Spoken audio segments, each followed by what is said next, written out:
isla markii waxay u bilaabeen inay garaacaan bastoolada madaxeeda dambe dabadeed dambe haraati feer adigu xoogaa yar kadib oo ay qaylinayaan oo ay ku qaylinayaan ereyada ah ama nagu dhintaa ama wax saas camal waxaan weydiistay waxaan ku irinamay hadda dilaysaan si xaraga la ii dilo bastoolada inta qaataan idila waana la soo waday Kismaayo la keenay Kismaayo markii la keenay waxa lagu wareejiyay niman Soomaali ah marka nin kamid ahaa comment samay wuxuu yiri way dileen aad ay u dileen yiri wuxuu jeedaa dhiigga iga socday qamiiskii waa igu dhagan yahay dhiiggii xoogaa meel qalash ku dhagan yahay wali dhiiggii waa socdaa nabarkii waa afban labadii nabar waa afbanaan yihiin macnaha dhiiggii Soomaalinimada qaad markaas yiri aad ay u dileen yiri nacala waridkiin ku yaal macnaha saas yiri bismillaahir rahmaanir rahiim kulanti wacan oo wanaagsan daawadayaal waxaad ku soo dhawaataan waraysi dheer oo aynu magaalada Muqdisho kula yeelan doono Professor Sufyaan Sheekh Axmed oo loo garan og yahay Taakeeye waa gudoomiyaha xisbiga Islaamiga ee Tala ku nool waraysigan muddada uu socdo waxaynu ku dul istaagi doonaa xariga Sufyaan Taakeeye oo dawladda federaalka ee Soomaaliya ay ka soo xirtay magaalada Nairobi ee dalka Kenya muddana xabsi ku ah Muqdisho maxkamadda ayaa xukuntay haatan waa banaan joog waayihii kala duwanaa ee xabsi uu ku soo qaatay iyo xarigiisa iyo dastuurka Soomaaliya iyo guud ahaan dimuqraadiyadda iyo dagaalka shabaab waxyaabo ku saabsan ayaynu su'aalo ku weydiin doonaa muddada waraysigan uu soconayo وكما دعلنا سفيان سيدا دقائق بشا وريسيقا سودو. أعوذ بالله من الشيطان الرجيم بسم الله الرحمن الرحيم اللهم صل على محمد وعلى آله وأصحابه ومن تبعهم بإحسان إلى يوم الدين وقريم حان جعل هاي إنان سلامه رمانبا ولا لها مسلمين تا رنتي كان حي أما كحم هذا حرق اللي حري وحان كلون سلامة يا بهذا كوكو حران ميدياها أنه أكو سلامة يا وأدوه وطاي وحان كوهر مرينا سفيان waxaad ku nooleed magaalada Nairobi muddo aad ka faafinaysay afkaaraad aaminsan tahay waa lagu soo xiray ugu horreyn sidee buu u dhacay xarigaagi sidee dawladda Soomaaliya kaaga soo qabatay magaalada Nairobi wali farcad waa mahadsantahay mar kale muddo ayaa waxa dhacday in laga soo wacay halkan Muqdisho oo la ii sheegay in ama inaan joojiyo oo ololaynta aanu ololeynayo kitaabka sunnah wadanka lagu xukumo ama inaan halis u ah in la xiro muddadaas waa iska diiday waxaan go'aansaday ololaha inaan wado maadaama ay xaq tahay arintaasi waxay dhashay in ay dabagal igu sameeyaan laamaha amniga ama hay'adaha Kenyaatiga ayagoo si qaldan looga dhaaciyo leeyahay ninkaasi wuxuu xiriir la leeyahay shabaab muddo kadib xarigaas muddo kadib macnaha dabagalkaas la igu dabagalay waa la xiray waxa xirtay ATPU ama Anti-Terror Police Unit ee Kenya baaritaan la igu sameeyay baaritaankii waa liga waay wax xiriir ah oo aan leeyahay in la ekaatay ama hadal aan la yeeshay ama xiriir aan la sameeyay ama xataa fikir ahaan iyo nidaam ahaan in la ekaatay xiriir naga dhaxeeyo waa la sii daayay hase yeeshee ragga halkan jooga kooxda halkan joogta ayaa ku adkaysatay in la soo gudbiyo galab ayaa la ii yeeray waxaa la yiri soo doono dokumentiga iyo alaabtaadii oo leeyahay haya markaas dokumentigii kombiyuutarro telefoonno iyo documents fara badan ayaan soo doontay alaabtii markii la sii irday taagnaayeen afar nin oo madaxu daboolan yahay wajigooda loo jeedin isla markii waxay u bilaabeen inay garaacaan bastoolada madaxeeda dambe dabadeed dambe haraati feer adigu xoogaa yar kadib waa isceliyay laakiin markiiba waa iga awood bateen dhulkan ku dhacay waana suuxay waxa igu xigtay inaan soo naaxay anigoo baabuurka socda anoo labada dambe laba nin oo dambe oo kursiga dambe ku fadhisa dhabtooda saaran biyo ay igu shubayaan funaanada ama maro waxay ahayd madaxa ii saaran tahay wajiga ii saaran tahay oo ay qaylinayaan oo ay ku qaylinayaan ereyada ah ama nagu dhintaa ama wax saas camal markaan soo naaxay oo indhaha soo kala qaaday isla markii waxa lagu bilaabay hadana garaacitaankii waxaa la weydiinay markaas inaan sheego passcode-ka ama furaha numberka uu ku xiran yahay iPhone 14 Pro Max oo aan lahaa ka wiilkaygu lahaa waa damiyeen wixii kale oo dhan waa damiyeen adigu si walba bahaatay nin waxaan hadaysan markaas oo awood u lahayn macnaha inuu si sax uga jawaabo markii dambe sim card miya ka bixiyeen laftii sida loo yaqaano ma waxbay ku sameeyeen maana numberka uu sheegay adigu waa damiyeen madaxa la iigali bahalkii sidii ana waxa igu soo socday garaacitaankii handadaadii oo markaas dharbaaxayo iyo feer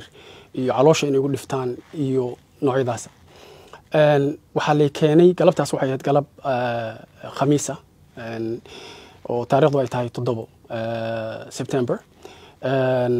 waxaa lay keenay meel hamiinkii meeshaasan ku xirnaa dhakhtar ay keenay hamiinkii marka maadaama dhaawac badan ay soo gaareen dhiiggii madaxa 2 nabar waaweyn oo madaxa ku dhacday cognitive-ka qaybtan dambe markaas dhakhtarka lagu geeyay xagaa joogtaa ma isla meeshan dhakhtar la yimid dhakhtarka meesha la igu keenay waa Nairobi ku xirnaa Nairobi dhakhtar ay keeneen dhakhtarkii wuu ifiiriyay dhakhtarkii markuu ifiiriyay oo arkay xaaladeyda adu waxbuu qoray wuu iga tagay hadda way yimaadeen waxay yiraahdeen hay wax ma cunaysaa waxaan waa soomanaa maantay marka meeqa saac waaye waxa ma dhaaftaan 7 pm bir hore dhaaftaali waxaan cunay keen waxay ii keeneen bahashan digirta maharaga la yiraahdo xagga iyo bariis iyo roocado isku jira waa cunay markay iga tageen markaan cunay isla markii baa soo matagay waa cili waay waa maadaama macnaha aniga nin dayasano garaacana aan runtii xanuun badan oo yahay hamiinka sidiyaan fadhi ugu dhameystay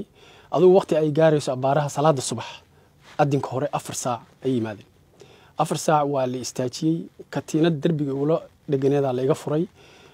markaas awood u maahan inaan socdo oo macnaha nin waxaan ahaade lugtaana waa iska laabantaba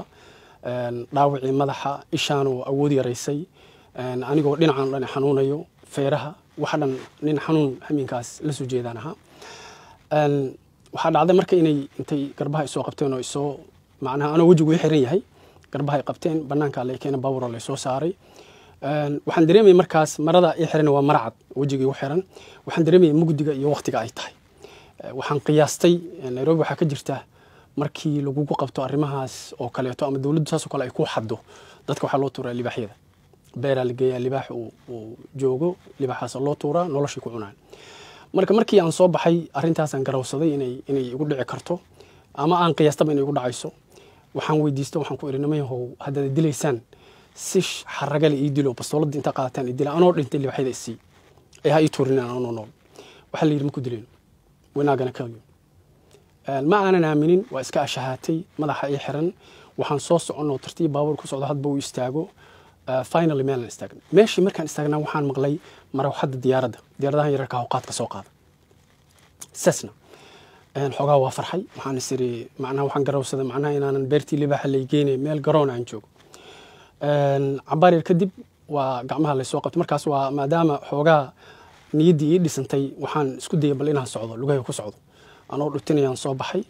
diyaaradii la saaray diyaaradii markii la saaray waa farxay marka waxaan ogaaday inaysan dil ahayn meel kale la wado diyaaradii soo kacday diyaaradda marka indhaha macnaha maadaama indhuhu ay xiran yihiin meesha hoosan marba saas aan isku dayana wax ka fiiriyo macnaha xaaladda aan ku jiro inaan la socdo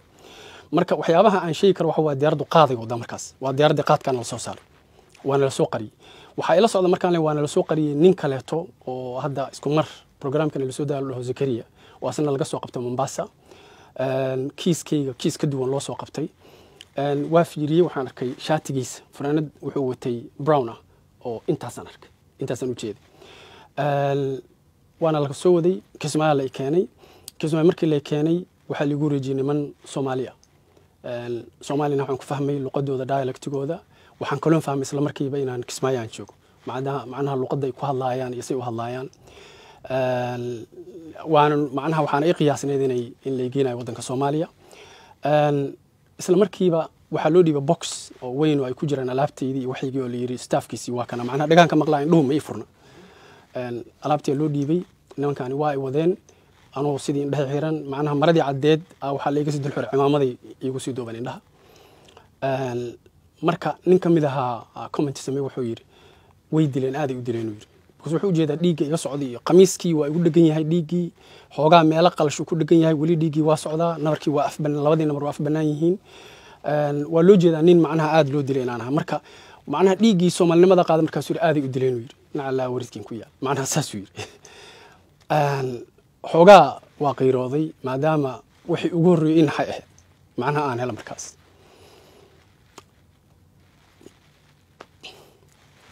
waxaa dhacday marka way soo wadeen waxaa la geliyay qolal ay keenay qolkii la keenay katiinad macnaha silsilad ay waxay ugu xiraan lugu gacanta iska ka xireen lugu gacanta markii la xiray silsiladii sidaas ayaan waxaan ku nagaaday muddo 20 bari silsiladaas oo xiran Kismaayo 22 kaas bari macnaha halkaas waxaan ku xirnahay lugtaas iyo gacantaas oo isku xiran yihiin gacantaan kaliya marka qubays ma jirin maba qubaysan be inaad wax ku cunto inaad ku istijooto inaad ku weysaysato inaad halkaas gacana ku bana mararka qaarkooday nin ku imaanayo markaas wuxuu leeyahay lugaha ma kaaga xira hay lugaha iga xir luguhu kaaga xira isla markiiba 5 daqiiqo soo laabanaya haddana lugu gacantii ku xira markaad xoogaa iskala bixiso waana waqti waxaan u maleynaa 2 mar 3 mar ay saas ii dhacday laakiin inta kale lugu gacantaasan ka xirna salaada ma duka kartid jiif ma laha mas'uusha ma gali kartid macnaha wax walba oo aad sameynayso haddaad isku daydo xataa dhaqaaqitaanka aad dhaqaaqayso salaada aad dukanayso wax waaye waa garganjo task shaqa macnaha culays aadan malay karin adoo salaadii ku jira dhinac u dhace ilaan xanuuna ku haya nin awal hore markii hore si xun loo dilaan ahaa haddana qaabka lugu gacan in lagaaga xiro silsilada ay lugu gacan ku xiran tahay ma wax sahlan macnaha rukuucdii iyo sujuudii iyo fadhigii wixii dhamma waa isku darsamaan hase yeeshee alxamdulillaah salaadeedu waa dukaday muddada iyada marka waxaa yimid 2 mar waxaa yimid nin aan isleeyahay meeshu wuxuu ka yahay mas'uul maalintaan meesha tagana takhtar markiiba la ii keenay ayaan ka gudbin takhtarkii la ii keenay waxbuu qorqorto waa iska baxsawn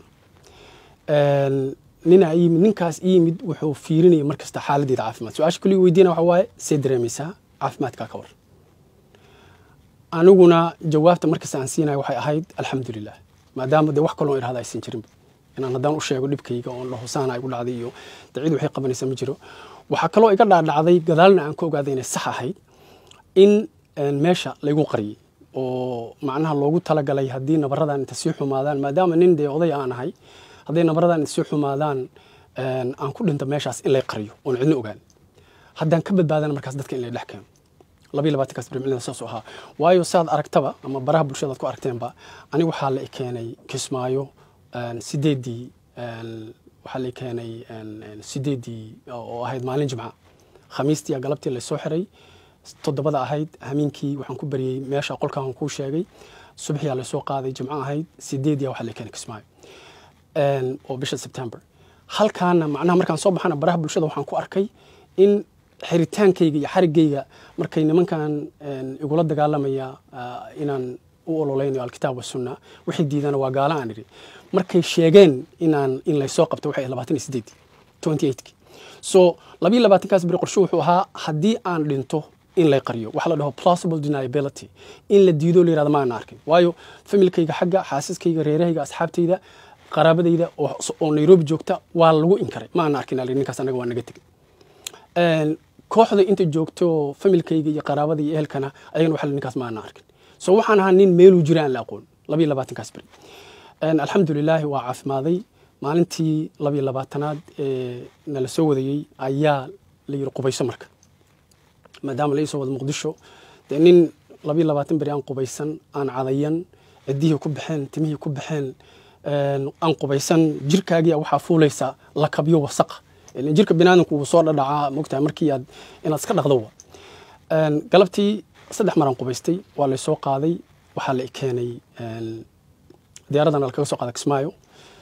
waxaana la keenay Muqdisho galab maqribkii airportkan ku dukanay waa la soo waday waxa la keenay xabsiga dhexe meel ku taalo la yiraahdo darbiga dheer oo ay nimankan aanu xirnaa ay xaruntooda ay ku baaraan dambiyada waxaa dhacda marka in markiiba waxa lagu xareeyay sheeladu waa neefwa waa qol yaro mitir by 2 square oo musqushiisa dhexda uga taalo oo aan daaqad lahayn oo intaas camal u furan oo aad wax ka arki kartid bisa ku furan waa kuleyl daaqad ma laha waxa loogu talagalay macnaha dadka in lagu ciqaabo qolkaas waxaan ku xirnaa 19 bari 19 days maalintii 15aad aan suuxay markii neeftii aan waayay intii hore waa soo adkaystay kaamirooyin ku xiran marka meel kasta ugu xiran kaamirooyinkayga arkeen waa soo ordeen waa liiga furay albaabka liiga furay banaanka la dhigay biyaa la siiyay adigu 2 maalmood oo ka dambeysana albaabka ii furayeen si aanan marka la ugu suuxin meesha kadibna waa liiga bedelay meeshii waxa la igeliyay qol kaleeto isla sheeladii ah laakiin daaqad leh oo hawo ku soo galayso ilaahay uga mahad celiyay meeshaas waxaan ku xirnaa 13 bari meeshii marka waxaa bilaabatay in ehelkayga marka uu soo booqdo gabar walaashay wiilan aftu ugu soo horeeyay markay dadkii ii yimaadeen way iga soo saareen sheeladii tii qabowgina way iga soo bixiyeen waxaa la dhex geliyay hoolaa la keenay hoolku waa meel ay ku xiran yihiin ilaa 12 qof 13 qof iyo wixii ka badan marba intii ay u baahdaan dhowr bari markaan ku xirnaa meeshii nimankii waxaa loo geeyay warbixin ah inaan qolkii dhamaa bedelay qolkii dhamaa inuu tala ku nool wada noqday sidaa daraadeed in laga bixiyo qolkoo si gooniya laga xiro sidii sameeyeen si gooniya xiran oo dadkii laga dhex saaray ayagoo dhahaya dadkii aad bedeshay anagu waxaan ku xirnay aan ku soo xirnay inaadan dadka ku faafin fikirkaaga marka ama banaanka jooga ama gudaha joogay marabna inaad fikirkaaga faafiso macnaha marabna dadka inaad ka dhaadhiciso in la isku xukumo alkitaab wa sunna marabna dadka inaad tiraahdo dimuqraadiyadu waa qalad iyo diin ka bax marabna inaad dhahdo aduu meeshaan iskaga xirnaa muddadaas marka aan xirnaa 7 bilood waaye kadib waxa weeyaan layma ciqaabin markaan macnaha xamar yimid wax ciqaab ah oo gacan ah layguma samaynin kaliya aan ka ahayn ciqaabtaas in la geliyo qolkaas sheelada oo neefwaaga marka muddadaas iyada ah oo aan muqdisho imid waxaa bilaabatay marka in la yimaado la yiraahdo video ka duubaynaa ka laab fikirkaaga waxaa tiraahdaa dawladdu waa muslimiin shabaabna waa gaalo oo khawaarij ah haddaad intaas tiraahdo waa ku fasaxaynaa waa ku sii daynayna arrintaasi markasta waxaan u sheegay inaysan arrin diinta islaamka sax ku aysan ahayn caqiidadeyduna inaanan iibsanaynin ama aanan ka laabanin fikirkayga inaan aaminsanahay sidaan maxkamaddaba ka sheegay maxkamaddooda inaan aaminsanahay alkitaab wa sunna in la isku xukumo qoladay diidaana inay gaalo tahay arrintaas marka waxay noqotay arrin ay igula kaftamaan oo markay la hadlo aan idhaahdo macnaha waa xanuunsanaya markaan xanuunsado kaleeto ama aan u baahdo wax oo kaleeto dadku maxaabiis wax way codsadaan markaan waxaan u baahna waxa la yiraahdaa meesha Allah isku haya afkaaga kugu haya dad warqad macnaha dheh intaas video laga duubaya baraha bulshada la gelinayo waan ku fasaxayna waxay noqotay arrin joogto ah arrinta iyada waxay noqotay in dad banaanka yimid igu yimaadaan saraakiil igu timaado dad badan igu yimaado culays la igu saaro in aan ka noqdo oo aan video duub in halkaata waan iska diiday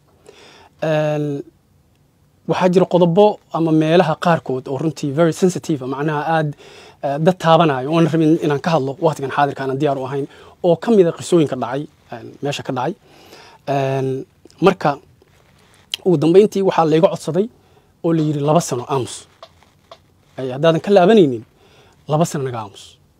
oo afkaaga xiro 2 sano dawladdan u dhiman naga aamus waxaan ku iri 2 sano dawladdan ka dhiman anigu fikir iyo caqiida aan leeyahay caqiidadeydana ma ka aamusahay marna go'aan waxay qaateen marka maxkamadda la saaro 2 sano haddana aamusi lahaa oo go'aan sala 2 sano aamuso maxkamadda leema geeyeen waa la soo diilaa hora macnaha ilan dambi baan hayna anigu moogta dadkay dambiga ku waayeen oo baaraan waa iska soo daan 2 sano marka haddana ogolaalaha inaan aamuso waxa la dhihi lahaa iska baxoosa laga deelaa maxkamadda waxa la ii saaray oo intaasoo been abuur ah shabaab uu taageersan yahay iyo waa shabaab iyo waa takfiir waxaasoo dhan waxay ahayd